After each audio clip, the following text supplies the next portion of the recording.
एक लड़की के साथ गलत होता है तो पूरा समाज इंसाफ की बात करता है, लेकिन जब वही दरिंदगी एक लड़के के साथ होती है तो उसे मजाक बना दिया जाता है। आज का ये केस इसी कड़वी सच्चाई को उजागर करता है। बड़ी ही शर्म की बात है, जब हमारे इस देश के अंदर एक लड़की के साथ घिनौना काम होता है तो हम लोग मिलकर उसके लिए जस्टिस की डिमांड करते हैं, पर दूसरी साइड यही दुष्कर्म किसी लड़के के साथ हो जाए तो सभी लोग उस पर हंसेंगे और उसका मजाक बनाएंगे और ये बात बोली जाएगी कि ये तो कंप्लेंट कर रहा है, ये तो नामर्द है। ऐसे ही बहुत सारे केस हमने पहले भी रिवील किए हैं जिनमें बताया गया था कि लड़कों के साथ कैसे इसी देश में रहकर घिनौने काम हो रहे हैं। ऐसा ही एक केस मासूम लड़के का है जिसकी कोई भी गलती नहीं थी, लेकिन फिर भी उसे जेल जाना पड़ा। इस पूरी कहानी की शुरुआत होती है मुंबई से, मुंबई के डीओ एरिया से जहां पर 4 जून को यूपी से एक लड़का रहने के लिए आता है एक चौल के अंदर। यहाँ लड़का अपने आंटी और अंकल के घर पे रहने आया था। इसकी मदर ने उसे इसलिए यहाँ भेजा था कि इस जगह रहकर वो अच्छे से पढ़ाई कर सकता है, लेकिन उसकी मदर को क्या पता था कि उसके मासूम से लड़के के साथ ये घिनौना काम हो जाएगा। दरअसल होता कुछ यूँ है कि लड़के का अंकल अपने काम पर गया हुआ था, लड़का भी टाइम से पहले घर वापस आ जाता है।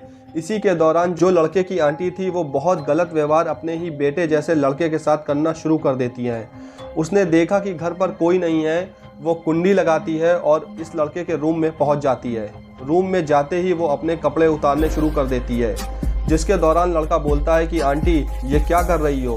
वो उसकी एक नहीं सुनती और धीरे धीरे उसके पास जाकर बैठ जाती है, उसके मेन पार्ट को टच करना शुरू कर देती है और उसे उसी के रूम के अंदर लिटा देती है। उसकी उम्र बहुत कम थी, वो समझ भी नहीं पा रहा था कि ये उसकी खुद की आंटी उसके साथ क्या कर रही है। वो आगे से मना भी करता है, लेकिन वो औरत उसे धमकाती है, उसे बोलती है कि अगर तुमने इसके बारे में किसी को बताया या फिर तुमने मुझे मना किया तो इसका अंजाम बहुत बुरा हो सकता है।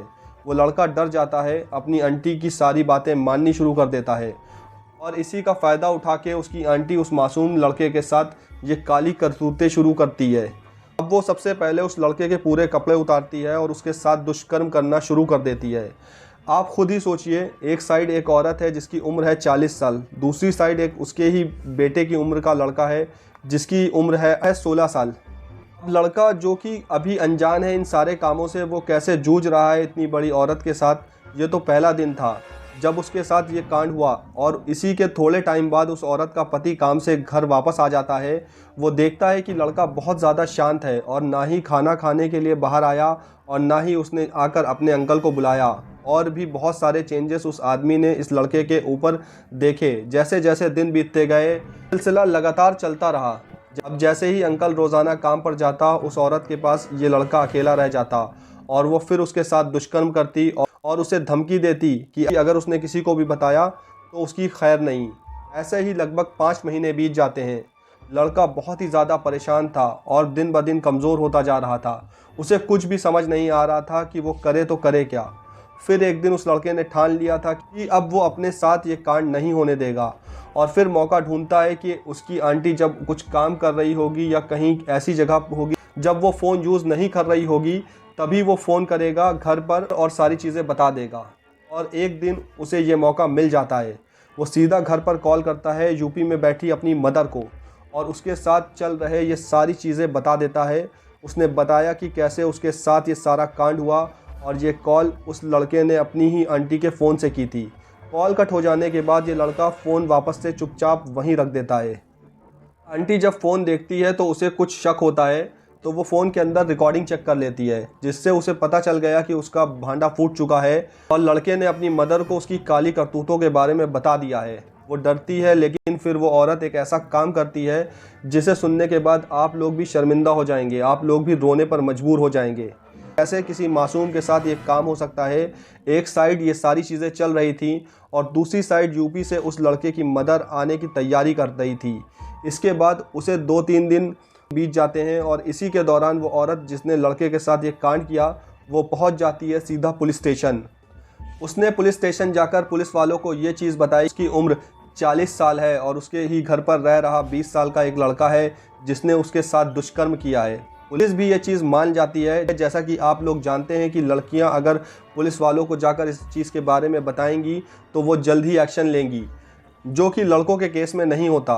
पुलिस जल्द ही पहुंच जाती है इस चौल के अंदर और लड़के को अरेस्ट कर लिया जाता है। जैसे ही लड़के को अरेस्ट किया गया तो आगे की इन्वेस्टिगेशन शुरू होती है। इसी के दौरान उन्हें पता चलता है कि इस लड़के की उम्र 20 साल नहीं 16 साल है और दूसरी साइड लड़के की मदर भी इस पुलिस स्टेशन पहुंच चुकी थी।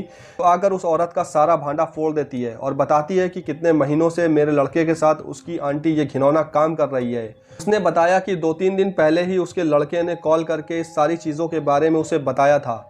अब पुलिस डीप इन्वेस्टिगेशन शुरू करती है जिसमें लड़के की आंटी के साथ सख्ती से कार्रवाई की जाती है और पूछताछ की जाती है, जिसके बाद वो औरत ही सारे कांड की मास्टरमाइंड निकलती है और पुलिस के द्वारा उसके अगेंस्ट केस दर्ज किया जाता है और उसको जेल भेज दिया जाता है।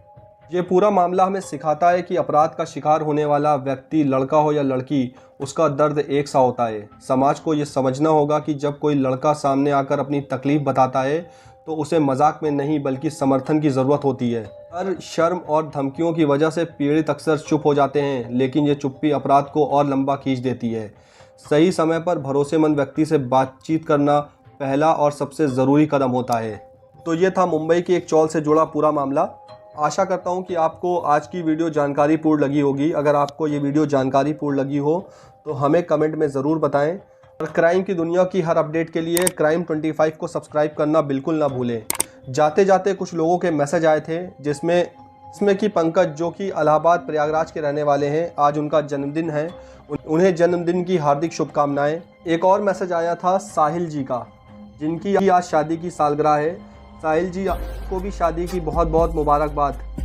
मिलते हैं फिर अगली खबर के साथ। तब तक के लिए अपना ध्यान रखें। Thank you so much.